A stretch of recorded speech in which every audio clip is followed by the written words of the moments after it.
Tänases meistrinurgas on meil plaanis kasutusele võtta jällegi meie värskelt valminud freesprink ja teeme ühe kapi ukse, kus on siis erinevates operatsioonideks vaja seda freesprinki kasutada.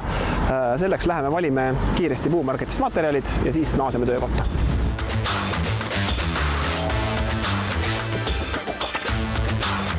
Materjaliks valime liimpuitkilbi, võtame siit selle kase liimpuitkilbi.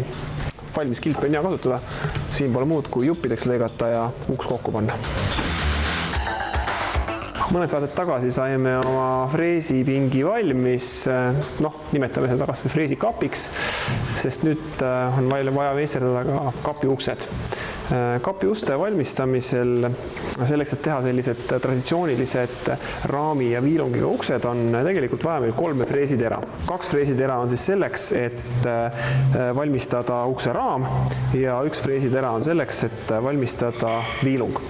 Ukse raami teeme sellistest kasepuupulkadest ja ukse viilungi teeme siis kase liimpuitkilbist. Ega midagi, paneme freesitera külge ja hakkame pulkasi töötlema.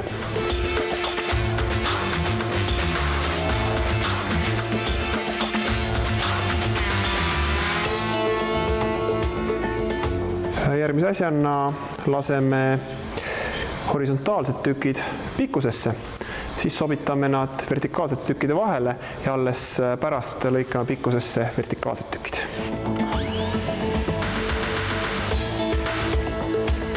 Nüüd on meil raamliistud valmis, järgmiseks lõikame paika ukse viilungid. Selleks võtame oma kase liimpuitkilbi, lõikame siit õige mõõdu välja. Nüüd pole muud, kui freesime siis servad nurga alla, nii et täitsa viilungi serv jääks piisavalt peen, et see mahuks ka meil raamliistudesse ja siis saame uksed kokku panna. Ja kokku käib see uks raamidest ja viilungist nüüd umbes selliselt. Ukse viilung on sees alati väikese lõtkuga, see tähendab seda, et tal oleks ruumi paisuda ja kokku tõmbudest, et kui ta nüüd see täpselt sisse panna, siis võib juhtuda see, et ta surub lihtsalt selle ukse katki ja see ei püsi koos.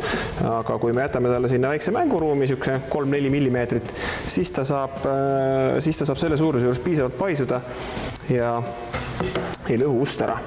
Kapiukse kokkuliimimisel on oluline, et me liimi paneme ainult siis raampuude tappidele.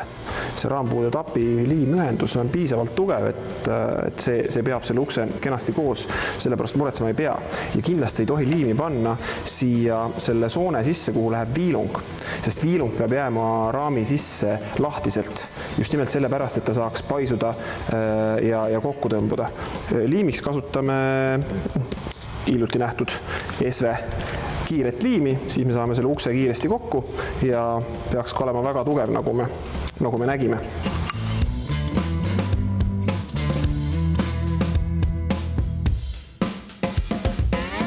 Nii, nüüd surume selle asja kokku. Kui liimi natuke välja pressib, siis see on pigem hea. Sest see tähendab seda, et kõik praod on täidetud ja liimi on piisavalt. Kui liimi välja ei pressi, siis võib jääda alati hinge kahtlus, et kas ikkagi sai piisavalt.